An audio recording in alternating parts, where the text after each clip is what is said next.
What's going on, everybody? Hope you are having a wonderful week so far.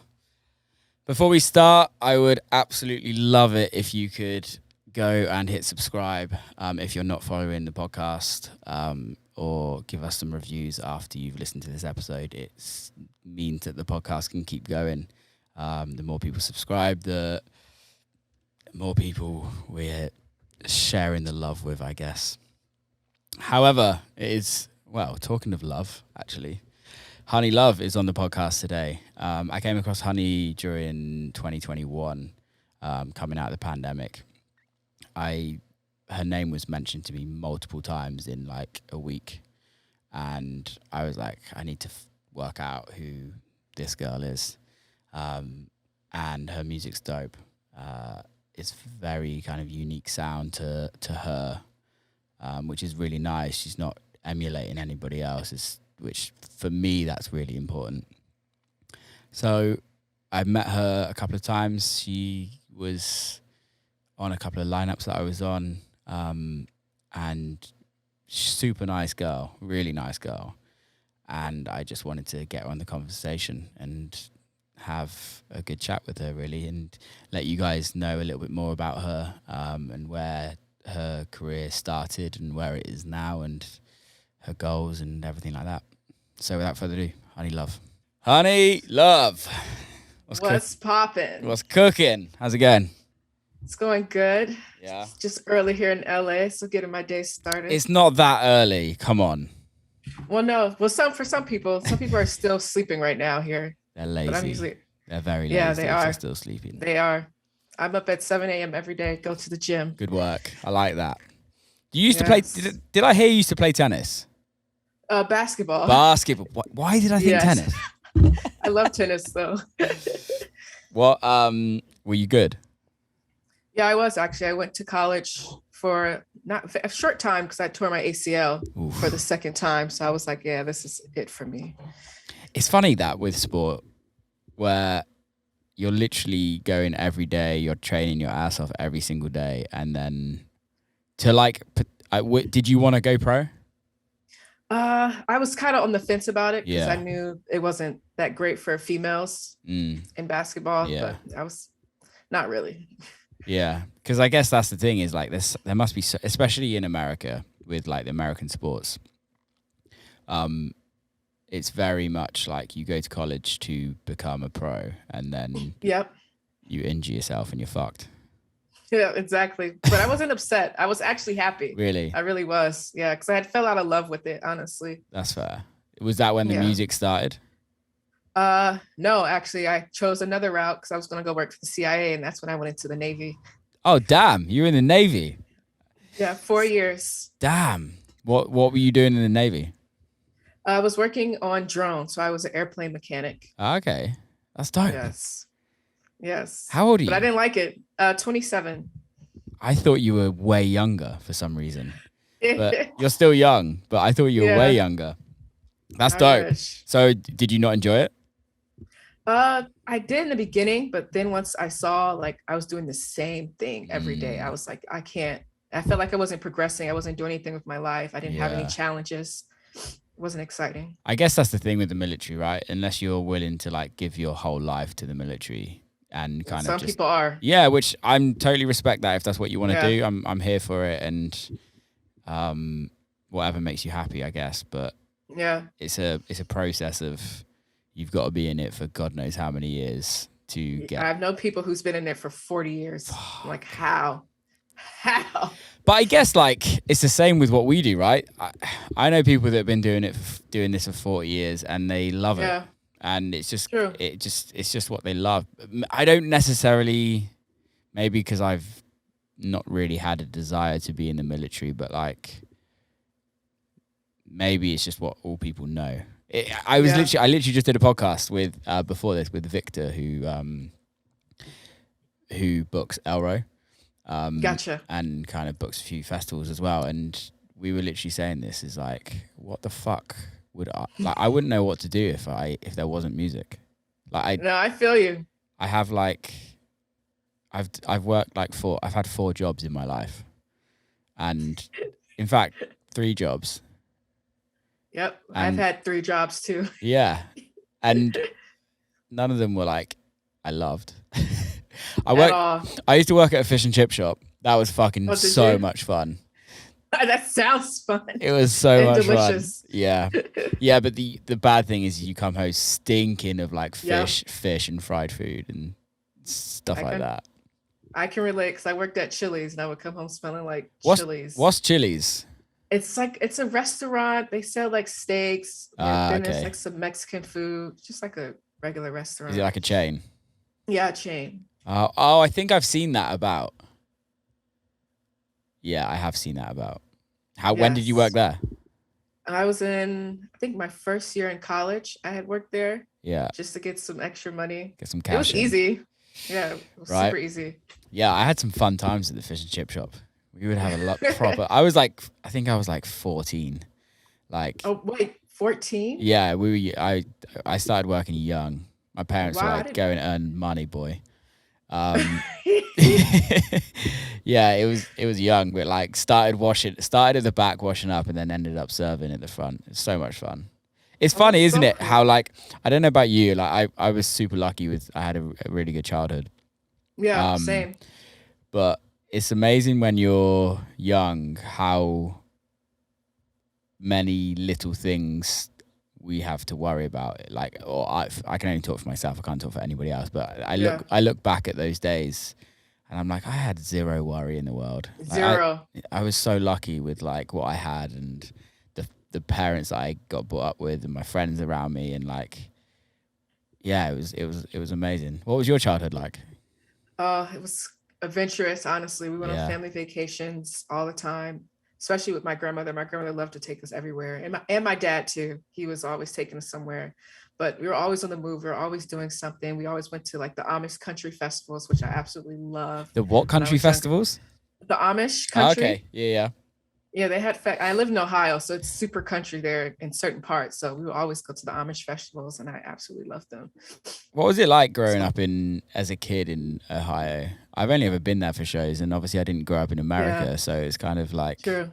Yeah, what's it like? It was fun. Like when I'm younger, you don't really think about those things that's going on outside. But it was fun. I had a great time. But as I got older and looking back, I'm like, oh, this place is kind of dangerous. It's like, this place is not okay at all. And like now I rarely go back unless it's to see like my grandmother or my dad. But what's dangerous about it? It's Cleveland I don't know if you heard of a show called 48 Hours. No. It's a really popular show here, mostly about, crime and murders. And Cleveland's always on there, always. But I lived in the suburbs, so I didn't see that. But once you left from that area, it was rough. Yeah, I feel that. I live in Detroit right now. See? And yeah, it's pretty rough in certain areas. Yeah. Or a lot of areas. There's only pockets that are nice, if that makes sense. That's true. And that's how Cleveland is. Yeah, I didn't know that. It's kind of sad if you think about it. We live in a first world country, and there's still this shit going on. It is. It's fucking wild. It really is. Wow. So sad. So I want to. What's the process to going from basketball fucking your ACL up into the Navy? Like what into the Navy? It's like kind of polar opposites, right? It is. Well, because I grew up in a family where a lot of my family members work for the government or they were in the police work. So it was always around me. And I had military background from like my dad was in the military, my uncles, pretty much every person in my family had some type of, foot in that door. And so it was just for me like, okay, well, I do want to go work for the CIA and work for the government and move back to DC where I was staying at originally. Yeah. It's like, I'll go into the military, get the background for it. And then that's what I did. Now my goal was to get out and go work for the CIA and be, doing some secret work with the U.S. What did you want to do, like undercover stuff? No, I didn't want to be out in the field. I wanted to do more like international, like affairs type stuff, like doing deals. Yeah. That's cool. Yes. One of my friends in the UK is currently doing, I don't know if I'm actually allowed to say this. He's I'm gonna say it anyway, fuck it. I won't say his name. He's currently doing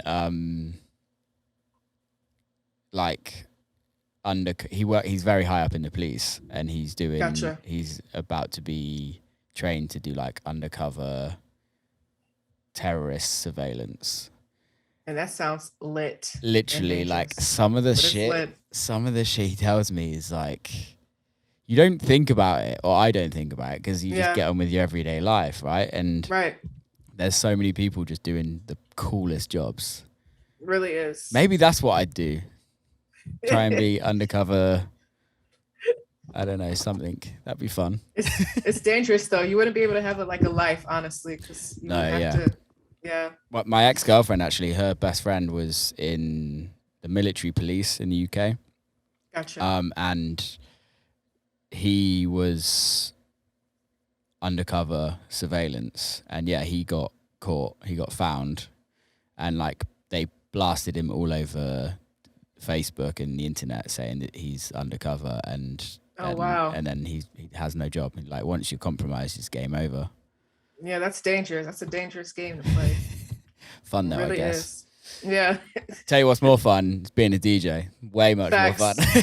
I totally agree. I totally agree. So how did it start with music, going from military? You've lived a fun life by the sounds of it. You've Yeah. experienced a lot of things already, and now you're at the Yes. kind of the, from how I can see it, the start of your music career. Yes. How did you go from military to now? To DJ. Well, music has always been with me ever since I was little. Yeah. I remember like in high school, I would write poetry and like rap over these rap beats I would create. So it was like a whole little thing, but I never really went too far with it because of basketball, honestly. Yeah. So once I got out the military, I really didn't know what I wanted to do. Like, but I was able to find DJing while I was there because some of my friends, when I moved to LA, were like forcing me to like, you should DJ, because you're like always picking the good songs. Yeah. You're always on the aux cord. And at first I was like, no, I don't want to do that. But then they just kept pressuring me. And I was like, all right, you know what? I'm gonna give it a try and see if I like it. And I bought like my first little Pioneer mixer. I can't remember which one it was, but it was so small. And after work, I would go into my barracks and just start practicing. But I was practicing with house music, and I would be up all night. And I had to be up at like 5 a.m. to go to work the next morning. So I would be up all night just practicing. Where were you based? Comfortable. I was based in Oxnard, California. Okay. Did you do anything abroad? Did you ever go abroad? No, and that's what I joined the military to go to travel. I really did. For anybody listening now, you literally just gave the biggest eye roll ever, because it was like, that's all I wanted to do. And that's all I wanted to do was travel. I really did. Fair enough. And it didn't happen. So you're DJing in your barracks at night. Yes. When did you know you were going to leave? The military? Yeah. Oh yeah, I did. I was only going to do a 1 year, the 4-year contract, which is the only one you could do. Oh, is that the shortest one? Yeah. That's rough. It is. And then did you go back to Ohio after? Nope, I stayed in LA. Okay. And then I went to I graduated in college when I was in the military. Then once I got out, the military paid for me to go do more schooling, and so I went to music production school. Oh, amazing! I guess that's one benefit from going in, right? Yep, it paid for everything. They supplied me with all my gear to create music. Oh wow! So it was a plan. It was a plan that I set up, and it worked. That's pretty amazing that they do that. Yeah, it is. Why do they do that? I don't know. I really don't. But I know they pay for 4 years of your school, and they'll pay your living situation, everything. Oh, and really? That's how I was able to really just dive into DJing and producing without any worries. I love that, because like growing up in the UK, when I think I was this first year where they started charging for universities. I didn't go to university anyway, but like it's so much cheaper in the UK than it is in America. It's so much cheaper everywhere in the world than it is the USA to go to university. I guess going into doing a music degree. Did you do music technology? What was the degree? It was music production. Cool.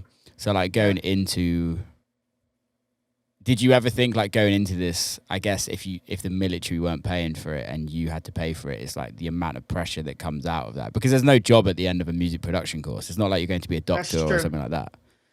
That's very true. It's pretty helpful. But yeah, yep. Because I don't know how I would have paid for it on my own, honestly, because it was expensive. But yeah, it's fucking expensive. Yeah. And out of state. Yep. So Well, no, any it was in state, here in California. no, but like out of state from your home state, right? How does that? Oh, Because yeah. doesn't isn't it cheaper if you stay in your home state? Yeah, it is. But currently, at the moment when I did sign up, I was in my home state. Like I had made California my home. Okay, that makes Yeah. sense. That's cool. That's cool. And how long? So it's 4 years. LA university. When was it? Was it you were going into university going, this is what I want to do as a full-time job, or were you like more so just like scoping around and seeing if you enjoyed it? Well, no, when I got out I told myself when I got out the military, I was like, I'm going all in with DJing. I'm never Mm, going to work for anyone else again. I'm just going to put all myself, just immerse myself in something that I really, really love. And like, it kind of saved me a little bit because I was going through it in the military for sure, but yeah, DJing definitely helped a lot. I love that. I love that. Yeah. When did you start actually like writing music and were like, okay, I'm okay at this? Because it takes a process. It did. It took a while, and I was working every day. It was probably early 2020. That's when Yeah, I was like really diving deep into it. because that's I came across you during the pandemic. I think it was last year actually. Like Yeah, I at believe, the yeah. beginning of last year was maybe when I first kind of heard of you and heard your name kind of showing up in a few places, and then when pandemic kind of ended in America, that's kind of when I heard things popping. I literally had like in 1 week I had like 4 or 5 people be like, "You heard Honey Luv?" I'm like, "Who the Oh, fuck is damn. this?" I was like, "Who the fuck is this Honey Luv girl? Like, I need to check this person out." Oh, that's Um, so cool. yeah, it's I think it's really interesting because you don't realize who talks about you generally, Yeah. right? And it is the good thing about this industry is that it's very big, but it's also very small in the community Small. that we're in, right? Like how many we've been on the same lineup twice or 3 times Yeah. already. What's it like for you? Because I guess like you've in careers you've come very quickly through. Yeah. And I know you're probably not where you want to be. I know you've probably got No. huge goals. Like I totally respect that. We all do, right? But Yeah. there's been a few artists that have come out of the pandemic, which kind of their careers kind of started during the pandemic, right? Hmm. Um, was there a turning point for you where you were like, "Oh damn, I can actually do this"? Like, because and also it's like if that was during the pandemic, how? Because there was fucking no clubs open, there was nothing, and like Yeah. streams were shit and everything. Yeah. No, it wasn't during the pandemic because during that time I was still literally trying to get my name out. No one knew I Yeah, DJed house music. yeah. Everyone knew me to DJ hip hop, especially in LA. I Oh think it really? was, yeah. I was doing DJing all types of hip hop parties here in LA, like everywhere. That's dope. Yeah, it was a vibe. It honestly was, but I was like, I just wasn't as in love with it as I was with house music. Yeah, yeah. Were you making hip hop as well? No, not at the time. I was Okay. just DJing it. Mm. So But carry on. I'll leave it. yeah, that turning point, I would say, I think when I had my first out of town show at the Brooklyn Mirage with Chris Lake, and it was super early on with them. And I was just like, wow, like it was a sold out show. I had never played a sold out show before, never even had played a crowd that big. So just being up there and experiencing that, it was so surreal for me. And I was like, I don't know, I was addicted. I wanted more. And I really loved it. Like I had never felt that with basketball before. I had never felt that in the military. So to be able to feel that with music, something that I've always had, just really never like invested myself in. It was a really good feeling. And that really made me seem like, yeah, I could do this for a long time. And then so let's talk about that kind of first moment. A lot of people were never going to have that feeling ever. A lot of people are never going to experience that. When you come, the initial feelings before you get on stage. So the night gets announced. Okay, your name's on the flyer. Mm-hmm. People haven't heard you. They're like, "Who the fuck is Honey Luv?" Right? Exactly. You going into this stage, you're going on stage. You're prepping for the set beforehand. What's the kind of mindset that you're going into? Honestly, just go in, feel the vibe, feel what people are feeling, and give them more of that That's honestly my main thing with DJing. I never plan a set. I just go in, feel what they're feeling. And I've always just, may have little nerves here and there because it may be a new crowd I've never played for, but just going in, making sure I just bring the vibes and just do stuff that I love and not try to do anything else that isn't me. No, I love that. Yeah. And then coming off that stage, that first show with Chris, his fans are mental, and yes, they party really hard and they love it. What was the feeling afterwards? Was it like, okay, I need to get to work, or was it kind of sit and process it a little bit and enjoy the moment? Definitely both. Yeah. But knowing me, I definitely wanted to get to work more. I wanted to, finish some of these ideas I had. I wanted to immediately go back home and just start, going even harder than I did before. Yeah. Was there a process where you just locked yourself away and was like, I need to just lock myself away and get good? Yep. What talk me through that?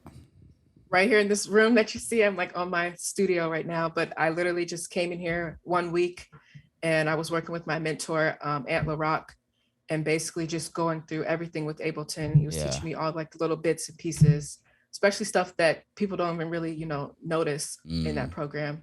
And so I was just there weekly and just learning new things, playing around with things until I got really comfortable with, with that whole process and being able to, finish a song.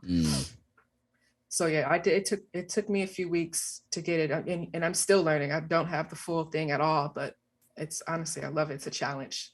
That's dope. So did you learn how to produce during university as well? Yes.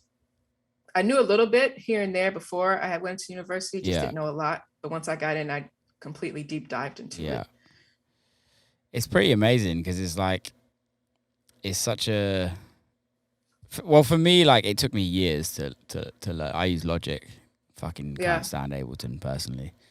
But see, I'm the same way with Logic. When they taught us that, I was like, oh, please. Oh, did they teach you Logic as well? Yeah, Logic and Pro Tools. Yeah, Pro Tools, I'm like, fuck you. This is ridiculous. Yeah, I hate Pro Tools. It's like, I like parts of Pro Tools, but yeah, it just didn't look good for me. And I'm like, I can't open something that just doesn't look good. But for me, I think it took me about 2 years to get to the point where I locked myself away and then realized, damn, I can now actually make records that sound good. It feels like nowadays people are kind of going through that process a lot quicker. I'm not too sure. What do you have any idea why that is? I know for me, my beats, they're okay, but they're not dope yet. Yeah. I'm not at my full potential, nowhere near. And so I still feel like I'm still in that process of, getting to that point where I'm like, okay, now this is fire. Like my beats I'm like, okay, this is good. But they're not at a point where I'm like Kanye level, like, oh, this is some godly stuff. Like that's where I want to be with, Oh, fucking Kanye. I love that dude. I know. I love that dude. He gets so much hate as well, but yeah, it's all good. Yeah, it is. How do you get to that level though? Just keep at it. Honestly, I feel like me every day touching my programs, touching these keyboards, playing around every day, just doing something to, get to that point. So are you writing every single day? Here and there. With touring, it's been kind of hard, but when I'm not touring, I make sure I at least get in the studio probably twice a week. I try. That's dope. I think it's really important when you're like starting out to just like really lock yourself away and just fucking write as much music. I've actually not spoke to many people that are in your situation where their career has popped off at such an early stage. Yeah. How does that feel? Crazy, because I did not expect it to pop off this fast at all. I thought it was going to take a while. Like I really thought, okay, I'm going to have to grind out for 5 to 8 years. Yeah. And I was ready to do it. I really was. That's how much I loved it. But yeah, it went super fast. So so what was it that kind of pushed it forward? Like there must have been something, and I've not spoke to you about it, so I want to know. Honestly, I think there was a combination of things. Like my drive, ultimately, like I I don't let anything get away from me. Once I have my mindset on something, I'm working constantly every day for me to, get to that point. And also I felt in this industry, it was needed. Like there's not a lot of females like myself in it. And it was something new, something cool that actually, okay, she's cool. She has good music. This is what we need. And she's a Black female. Are you calling yourself cool? Yeah, I think I'm cool. I'm a nerd too. I'm giving you shit. Don't worry, you are cool. Don't worry, we're good. But that's what people just told me, just like from things that I've heard, like it's what the industry needed. And like, it's not just because it's what it needed, but I also have that work ethic behind it to back it up. Well, yeah, I think that's the thing is I don't like that part of it because it's very easy to say like, oh, you're a Black female that writes music and that like anyone could do that, right? Yeah. We could have picked anyone off the street to do that. Facts. And I speak about this a lot, like with friends, and I had a really good conversation with Sam Devine about this on the podcast. And this is my personal opinion. I'd like to get yours on this, but I feel like there's parts of the industry where there are just fillers where people are like, oh, we have to get a female on, or we have to get a Black female on, or we have to get a Black person on, or we have to get a trans person on, or whatever. And they just fill the spot. Yeah. And there's no like thought behind it. But I feel like with you is like you're actually doing quality shit, which is why it's deserved, if you know what I mean. I personally don't think there should be any filler. Like me either. It's kind of, it might sound disrespectful coming from a fucking white dude, but I'd rather quality than worry about ethnicity. And I think that's kind of naive for me to say because I sit here coming from being white, if you know what I mean. But like realistically, we live in a world where I just want fucking amazing music. Like if I'm going to a party, I just want amazing music. Whether that person's Black, white, Asian, trans, I don't really give a fuck. But this is me. So like, and I know I know not everyone feels like that. And I know the industry doesn't necessarily feel like that. And I know it's much harder especially for females in this industry. But from looking at you and your brand and how you the music you release, it feels super authentic. Yes. What's your thoughts and feelings on that? Well, I know like for me, but I also will say they have fillers with male DJs. Like there's tons of male filler DJs. So many. So I mean, at that, I kind of agree with it and I kind of don't, because it's like, okay, well, if you can have these male fillers, you can have female fillers as well. But at the same time, I do feel like people should earn their spot. There should be quality over quantity. Like that's one of my main things is, quality. And that's what I want my brand to be. I don't want to just be like, okay, well, she's this Black female, we need to put her on the lineup. No, I want to be like, oh, she's a dope DJ. Yeah. She makes dope music, put her on the lineup. I don't ever want it to be, okay, we need her on this lineup to, fill the quota. I don't ever want that to be that for anyone. Yeah, I agree. I totally agree. And I don't think that happens actually as much as what it may look like. I think people generally like promoters. I trust promoters as much and bookers and things like that. How does it feel though? I'm trying to get into the feelings because I'm like, but then again, I guess you don't know anything different. Yeah, it's still surreal to me. Half the time, like this is my life. And I'm like, from the life that I've lived in the past, it's totally different. It's totally new. I'm learning every day. So for me, I'm still trying to, find the emotions to feel, because half the time, like this doesn't feel real to me. It doesn't. It doesn't at all. It feels like I'm literally living a dream. How have you found being like meeting other people in the industry as well? How has it been? Has it been cool? Yeah, it's been super cool, especially meeting people that like I used to listen to when I was little with my mom, like MK, some of his older stuff. Yeah. Kevin Saunderson. I think that like for me, being able to play on those lineups with those people and seeing DJs now that I like Calvin Harris. Yeah. Freaking who else? Peggy Goo, being able to be in those same spaces, it's super dope to me. Yeah. Because at one time I was the spectator. Now I'm like in that world. It's wild, isn't it? When imposter syndrome gets me all the time. Same. Like big time. Same. I don't think that will ever go. I wonder if Calvin Harris gets imposter syndrome. I wonder. I have to ask him. I have to ask. It's like, must do. Surely we all do.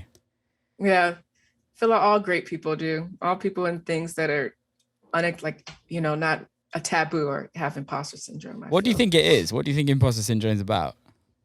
Well, I've been told. Well, I think for me, basically critiquing myself, like, oh, that wasn't it. Like, but at the same time, people are like, no, that was super dope. That was super good. And at the same time, like, no, I don't know. Like, I always question myself, but I'm like literally my hardest critic for real. Do you think that makes you better? Yes, definitely. Yeah, are you the type of person that just always wants more? Yep. Definitely. I'm never satisfied. Never. How's your brain? How's your brain? Trust me, it overthinks a lot. Yeah, it's fucking awful, isn't it? Yeah. I've lost all my hair and gone grey because of this. See, I pray that doesn't happen, Lord. I pray that doesn't happen. It's gonna happen. I don't maybe not lose your hair, but you're definitely gonna get grey one day. It's all good. Yeah, it's all good. You can dye Hopefully it. Fuck it. That's true. That is very true. Fuck it. I was with Born. Do you know Born Dirty? No, I don't think so. He's a DJ producer. He's like a good mate of mine, and I was on FaceTime. He dyes his hair all the time, like different colors and shit like that. Oh, that's cool. But I was FaceTiming the other day, and he had his like grey hair. His like actual hair was that. I was like, dude, I haven't seen you. And then I picked him up the other day, and he had pink hair. And I'm just like, fuck's sake. You never know what you're gonna get. I'm just jealous because they have hair. He has hair, and I'm like, yeah, I wish I had hair again. Well, you don't have to deal with it. You have your beard. I have my beard. Yeah, but I'm always jealous of people with fucking amazing hair. I've never had like amazing hair. That's okay. You have an amazing beard. Trust me. People wish they could grow that. This is true.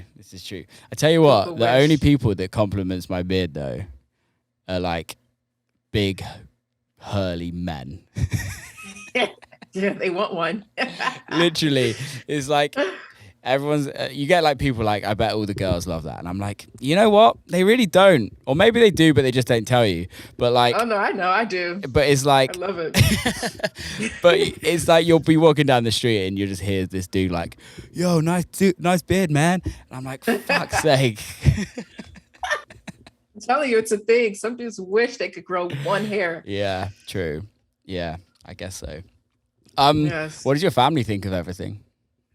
They are very, very supportive. Very supportive, especially my dad and my mom too, because she's like obsessed with Calvin Harris. When I told her I was going on tour with him in Ibiza, she was like, she didn't believe me. She's like, "Are they scamming you?" I'm like, "No, they're not scamming me."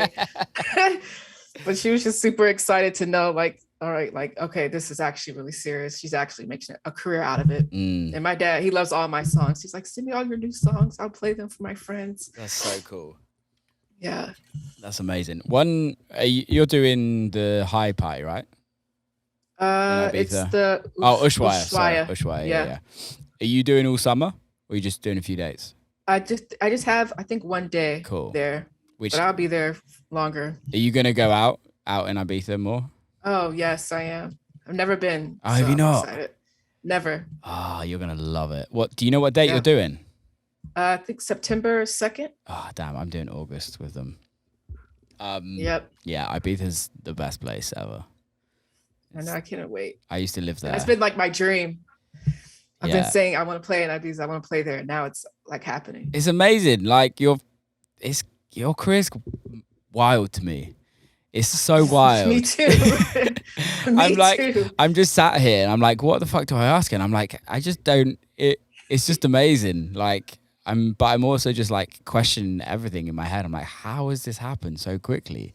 But the thing that's amazing is that, and please don't take this the wrong way.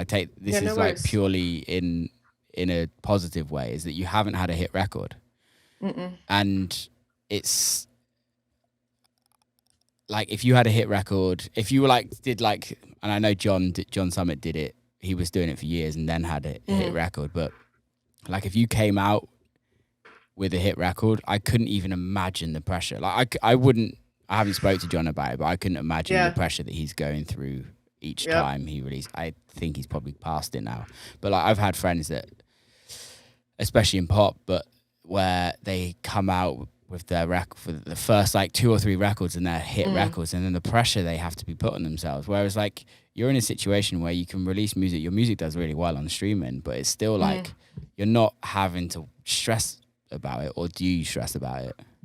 I do, low key, because I'm a low key perfectionist in some ways, but honestly, in some ways it's not, because like, okay, I haven't had that big thing yet. I don't have to follow it up yet. So for me, it's just going day by day. Don't chase what it. Happens. That's the one thing I would say. Don't chase it, because I'm not at all. Yeah, at all. If it happens, it happens. As much as I'd love a hit record, I think building the foundations from like the beginning and like really growing a really strong fan base, so your fan base they don't just know you for one record, right? Because the minute that record, I feel like the minute that record isn't the new cool thing, like your career can kind of like fizzle off the quick, like.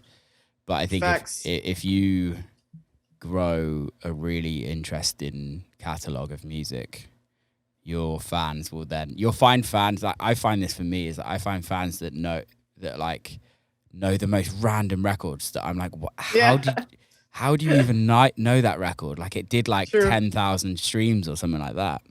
Yeah. It's fun. It's really interesting how it all works. When do you get recognized in the street yet? Oh yes, it scares me. Oh, it scares me so much, because I'm a Scorpio, so I'm a very like private introvert type of person, but I can be extrovert as well. Yeah. So having people know me in places, the most randomest places, I'm just like, oh, that's kind of scary, but exciting at the same time. So it means I'm doing the right thing, really. When was the first? Can you remember the first time? Honest, I think it was at a day trip festival. I think that was my first festival I did. And someone knew me from Twitch, which was hella random. Yeah. But I think that was the first time that I had experienced that. I was like, oh, this is cool, but scary. Yeah, it's a strange feeling, right? Yeah. I think also for DJs, it's like, we're just DJs. We're just like playing records. Like, we shouldn't be noticed. We definitely are. Definitely are. I want to talk about Twitch. Is that how things started with you during pandemic with DJing? Yeah, with the house, to be able to be recognized for house music, definitely Twitch. Yeah. That's all I played on there. Were you doing like regular things? Here and there. I was with LPGOB's Film House. We did like I think like a weekly show on Fridays, and we did like a pass off where different females played. So I did that, and then here and there I did like my own stuff, but not too much. That's cool. But I grew a really big fan base from that. Yeah, that's what I've seen coming out of lockdown. Is there's a lot of people that have built careers on streaming. I started the podcast during pandemic because I didn't want to do streaming. It wasn't for me personally. Yeah, I feel you. I was reluctant for a while. Then I was like, you know what? I might as well. And it worked out, right? Yeah, definitely did.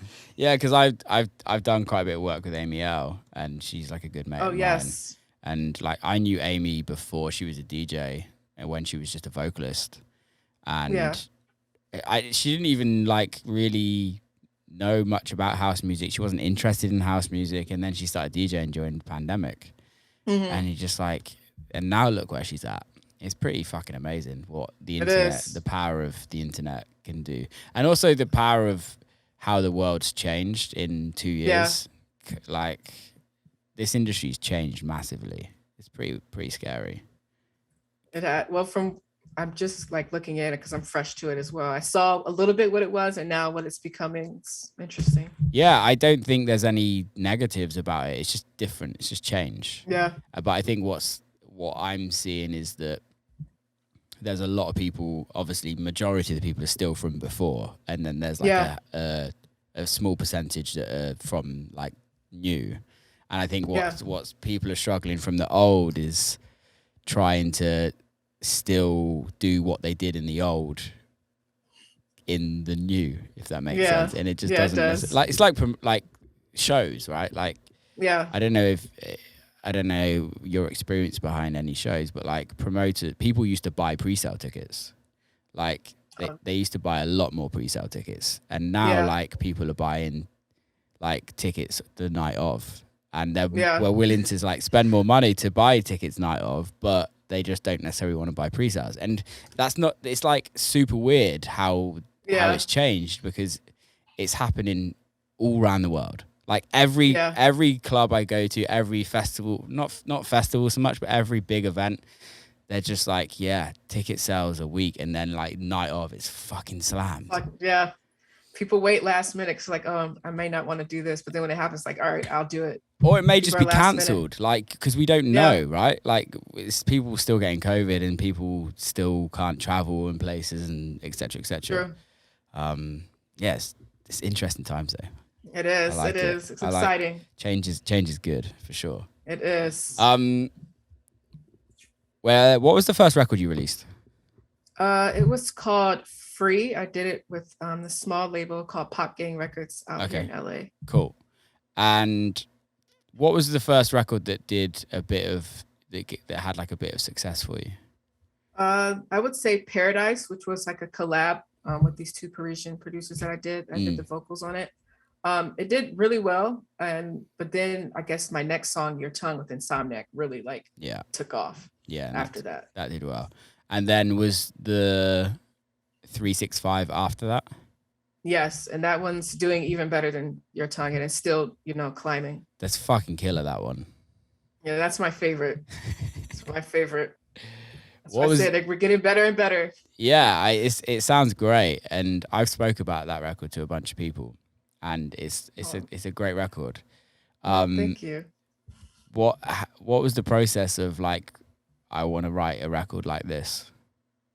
It was in one of my Zoom sessions during COVID. Yeah. That came about. It was just me, this vocalist from the UK. Her name is Tanisha. She goes by Jackson.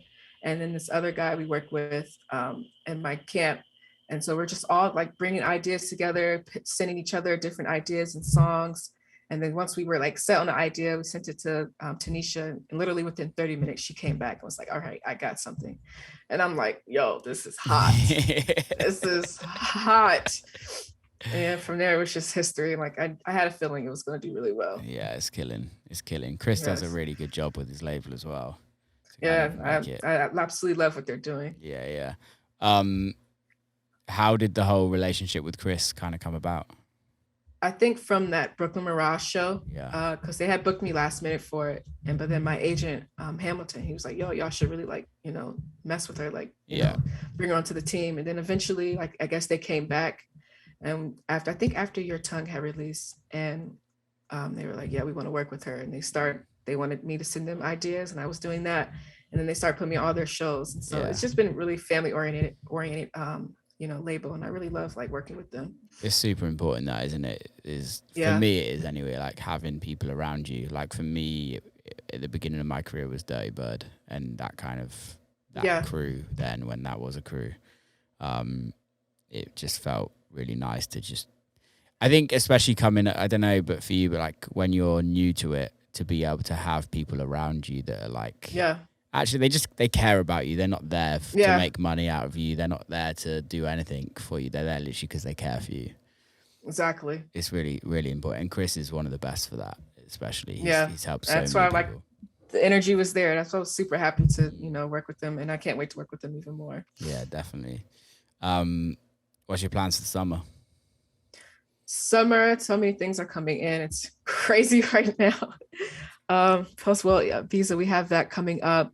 We have some of my first headlining shows, especially here in LA. I have a headlining show at Day Trip. Sick. So I'm excited for that. That's gonna be what do you know what date that is? August 14th. Nice. That's gonna be good. So it's gonna be really good. We're gonna market the hell out of that one for sure. Let me see if I'm actually in. I've never seen you play. Really? Yeah, because I've never seen you. Yes, you gotta come. Where is it? Fuck, I'm not. I'm in Colombia. Take me with. I've never been. Have you been? Never. Yeah, I'm really excited about that. Sorry, Karen, less about me. I want to talk about you. No, no. Have you got anything else you're really looking forward to? There is like this, I'm pretty sure it's confirmed, just waiting for the confirmation, but going on an Australian tour with Fisher and Local Dice. Sick. In November, and I cannot wait. Yeah, that would be insane with Fish. Yes. Fish is like bigger than God in Australia. Yeah, I already know. So I'm excited for that one. And I've never been, so I'm super happy. Yeah. And that's all I want to do was travel. And now I get to do that. That's cool. Do you have management? Yes. Out of the UK, named Marco. Okay. Yeah. What's the company called? Or is it just a dude? It's just him, but he's transitioning over to IATA. Okay, cool. Who else does he look after? He works mostly with like songwriters. He had a few DJs. He used to work with Ferric Dawn, but now it's me, Haley May, a vocalist that he has as well. And there's someone else that he's working with. I think Guz as well. How did that relationship start? He found me because I don't know how he even knew about me, but he found me. It was so weird because my friend who I was working with at the time, who I released the song Paradise with, his name's Hugo. He was like, oh, this guy, Marco, wants to, talk with you. He's like really, really big here in the UK. He works with a lot of dope artists and has like made a lot of things happen. And at the time I was like still iffy on managers because I was going around talking to them. But I came to him, he was telling me like everything he was doing and like what I told him what my vision was. And ever since we've just been working towards it. And love that. It's just been really cool. It was super easy for me. And I just like things that are easy. I don't want to feel like, a machine where I'm being forced to do certain things. I don't think anyone should be in that, especially when you're working in the music industry. It's like the whole point of it is you get to do what the fuck you want.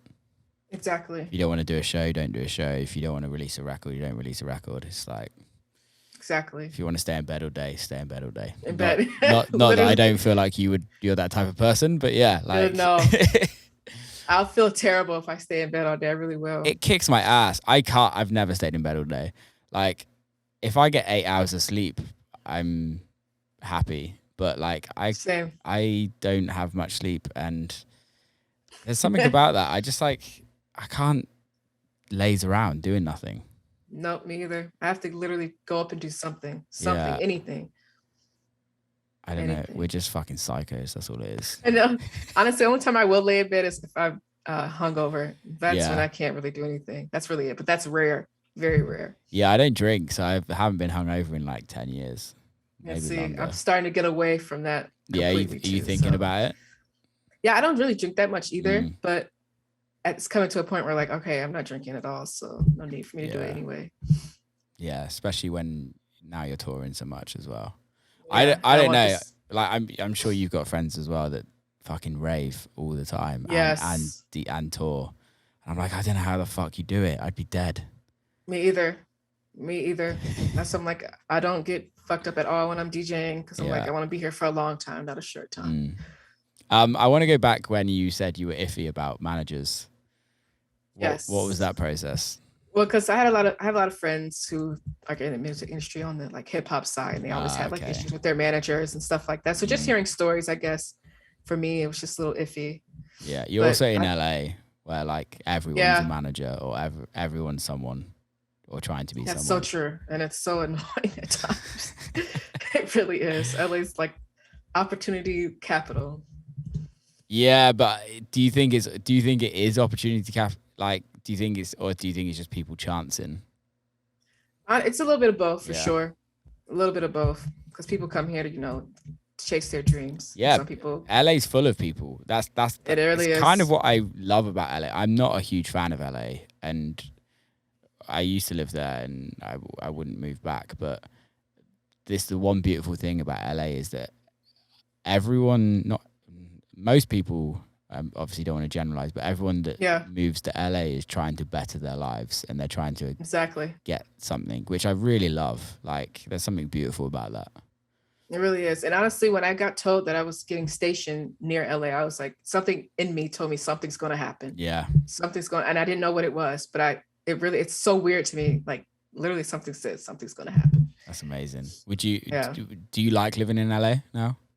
It's okay. I don't mind Yeah. it. Like it's tons of food places. Yeah. It's good weather all the time. You know, even I live downtown, so I'm around crazies, but I don't mind it. 'Cause I lived in the suburbs all my life, so I need a little rowdiness here and there. For real. The Keeps you on your suburbs get toes. boring. Yeah, it does. It definitely keeps me on my toes. Yeah, you gotta go careful down there. Yeah. It's sad though. That's the one thing that annoys me about LA. It is. There's no help. Super for those sad. People. Let's talk about food. Oh, my favorite thing. Yeah, me too. Yes, my favorite thing in the world. Where's your go-to places in LA? This place called Room Par. It's Thai food. It's Oh. authentic Thai food. It's so amazing. I go Yeah. weekly. It's Really? that bad. Weekly? Yeah. Good. Yes. Like just yesterday, there was a Thai street food little sidewalk that they set up Mondays and Tuesdays, and I went, and it was just endless options, and I was literally like, "This is heaven." Do you cook? Here and there, but since I live in LA, I literally eat out probably every day. So American. Jesus But Christ. I used to love cooking too. I really did. I loved it so much. Yeah. But it's like, why when you have all these different options? You should I'm surprised you don't want to, you're not like, I want to learn how to make that. I'm lazy, I guess. Americans are lazy. I can say that. You're far from lazy. Jesus Christ, girl. Lazy in the kitchen. Have you been to, oh my God, I've forgotten the name of it. Icky Ramen. Yep. How good is I've been that? there multiple times. That is amazing. That's my joint. Have you done the omasaka thing where they give you like a food tasting? So I'm not a huge fan of sushi. Gotcha. So I'll eat it. If someone orders it, I'll eat it, but I would never order it, really. Gotcha. No, I feel you on that. So I'd rather just pick certain things, but their menu's really good. It really is. There's so much good food buns. in LA. Yeah, the bao buns are great. The karaage is really good as well. Yes, the karaage is so bomb. Have you been to Thailand? No, but I'm more than likely going this year. Oh, really? My best friend used to live there, and she's half Thai, so I was like, I want to go when you go because she knows all the spots. Yeah, I've never been. It's one place I want to go. I tell you what, though, when you're in New York, I'll send you, if you like Thai, I'll send you a bomb Thai place. I'll be there this weekend, actually. Oh, are you? Yeah. There's two places. There's called, I think one's the Thai Kitchen. That's in the city. And then in Brooklyn, there's a place called Tong. I went to there. How good is that? It was amazing, but it was so spicy. But I couldn't stop eating it. I know, but usually here you can pick the spice levels there. They didn't allow you to change any of the spice levels. But I was like, you know what? Fuck it. And it was absolutely amazing. It's so good. So good. Yeah. Even though right after I had to go use the restroom, but it was all worth it. It was all worth it. Yeah. See, I grew up eating Indian food. Gotcha. Because it's like a very British thing. It's like, I guess like America is the equivalent to like America's Mexican. Really. Yeah, that's true. And Indian is my jam. Have you been to Bad Mash actually in LA? No, I actually was going to go last weekend, but we ended up going somewhere else. That was an Indian place. Bad Mash is probably the most like legit Indian that I've come across in America. Okay. Yeah, it's really good. Really good. I'm about to go there. Because actually when I went to London, I went to Dishoom, I think it's called. Dishoom's great. It's so amazing. I was like, this is next level. I have that cookbook and I cook things from it. Do you? Like on a that's weekly lit. basis. Yeah. I cook a lot. I cook more than I eat out. Oh, see, I wish. So like obviously because when we're touring, we have to eat out, right? It's like, it's not like you can rustle something up in your hotel room. But when I'm home, I cook pretty much every night. I'm about to have one of your meals. I'll cook for you. If you're ever in Detroit or in the UK, I'll cook for you. 100%. Say less. 100%. Say less. I tried to do Thai curry from scratch. Yeah. Like actual like crush the paste, make the paste and everything like that. Yeah. It was like a process, but I couldn't get all the ingredients, so it was good, but it tasted more Indian than Thai. I guess. It's pretty amazing though. I love cooking. I know. I like baking as well. Do you bake? No, I'm not really a baker. I was more of a cook regular meals. Yeah. That's cool. What are you baking? I bake. So during lockdown, I was never a baker beforehand. I Yeah. couldn't bake anything. I was shit at everything. And then during lockdown, I was like, okay, I need to learn how to bake bread, and like, What? but do it properly. And then Yeah. and then I learned how to make sourdough, and now I have Oh, like a sourdough starter in Detroit and in the UK. So I leave my starter. I don't know if you know how it all works, but you have like no. okay. So when you're baking sourdough, the reason why it's called sour is you don't use yeast. You kind of create your own leaven, create your own Yeah. yeast, which is literally just flour and water, but you have to feed it like either every day, or if you put it in the fridge, you feed it every week, once a week. Gotcha. And that's like your natural yeast, which gives sourdough the sour flavor. Yeah. So I have like this is so sad. I have I have a starter in Detroit, which I give to my friend to look after, and she's called Cheryl, not my friend, Yeah. the starter. Yeah. Um, Yeah. and I then love this. and then I have a starter in the UK that I get my mum to look after when I'm home, when I'm not Oh my there, God. and that's called Sandra. So Sandra and Cheryl. Yo, I love this. It's so intense. I love it. I'll send you some pictures of the sourdough. Please. But I learned the one thing that I'm the most proud of is croissants. I learned to make croissants. Oh my God, I love croissants Yeah, so much. and they're so annoying. Like, it's such a process to get good, and Yeah. I've baked them like 10, 15 times, and I probably out of like that many times, I probably got like 2 good batches where I'm like, Really? these are good, but it's such a process. I'd love to work in a bakery for like a bit. Oh, yeah. Honestly, that would be so beautiful. Yeah. Just the experience. Although Yeah. you have to get up at like 3:00 in the morning. It's work. You got to do it. You got to do it. Got to do it. I can't That's imagine. dope. Yeah, I don't know. Have you been to Tartine in San Francisco? No, I've heard of that though. I haven't been there though. So it's a bakery. It's Chad Robertson. He's kind of like the poster boy of sourdough bread. Yeah. But he's I tell you what, you need to go to. You've probably been. Have you been to Pizzeria Mozza No, where's that? in LA? It's called what? Pizzeria Mozza. Nope, never. So- Actually, I have been there. I have. It's good. So have you been to the Osteria Mozza next No. to it? So there's Osteria, Pizzeria, and another one. But Yeah. it's all owned by a lady called Nancy Silverton, who's like an LA. Gotcha. She started La Brea Bakery, which I'm sure you've seen. Yeah. Yeah. So I didn't know that. she owned La Brea Bakery before it turned into like a big monster of what it is now. Yeah. And then It's she crazy. sold it when it got too big. But then she opened Pizzeria Mozza, Osteria, and the other place. The other place is like a cured meats and like a meat Italian. Yeah. And then Osteria is the Italian, but they make all their own mozzarella there. So it's like a mozzarella bar.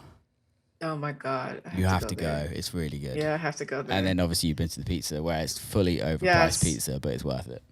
Yeah, that pizza's amazing. Yeah, it's really good. It's really good. Yeah, Anyway. I'm such a foodie. Yeah, I can't wait. I'm going to some tasting menu tonight actually in Detroit. And I'm Oh, really? Can't Where wait. at? a place called Freya. Yeah. It's my birthday next week, so one of my mates was Ooh. like, let's go before you go away. Yeah. I've never been, so I'm looking forward to it. I'll send you pictures. Yes, please. I will. Trust it. That's all I look at every day is food. Yeah. Have you seen my food account? No, I have not. Where gotta have you send it to been? me. You need Because to. I'm hard. Send it to me. Just been working, making music. Yeah. Yeah, It's yeah. been working. I'll send it to you. Let's wrap this up. We've done an hour. Oh, damn. It doesn't feel like it. It goes so quick, doesn't it? These go quick. Yeah, it does. Before we go, I always ask the guests. It's kind of like the only continuity that I started doing in this podcast, and it's a question that I ask everyone, and it's what one bit of advice would you give somebody right now if you could? And it doesn't. it doesn't have to be around music. It can just be about life. It's just what would that be? Don't listen to people, outsiders. Honestly, don't let anyone deter you from what you want to do. If that's what you want, if that's what your mind is made up to do it. Don't let people tell you, oh, that's not realistic, or you can't do that, or maybe you should do something else. Don't listen to them, because when you listen to other people, you allow negative opinions to take over and deter you from what you really want to do and your pure happiness. And I feel like people allow outside sources to deter them from things that they really love, and end up, regretting not doing it. And so I just say, if you want to do something, do it. Love that. Don't be scared. Just do it. When did you realize that was how you needed to be? I think when I was younger, I was really weird. I really loved it. I think maybe because all my cousins were like a lot older than me, so I was a little bit more mature for my age, and just like seeing other people's stories as well growing up. Like a lot of close family members wanted to do certain things in their life and they never did it because their parents were like, no, don't do that. And I feel like it's sad because then they weren't able to really experience life the way they wanted to. So I think just growing up and seeing that. I love that. How do people follow you? How can people get to know where your shows are? You can follow me on Instagram at HoneyLuv, love spelled L-U-V. You can follow me on Twitter. It's the same, HoneyLuv Music. And on Spotify too. You can check out some dope tunes. HoneyLuv L-U-V.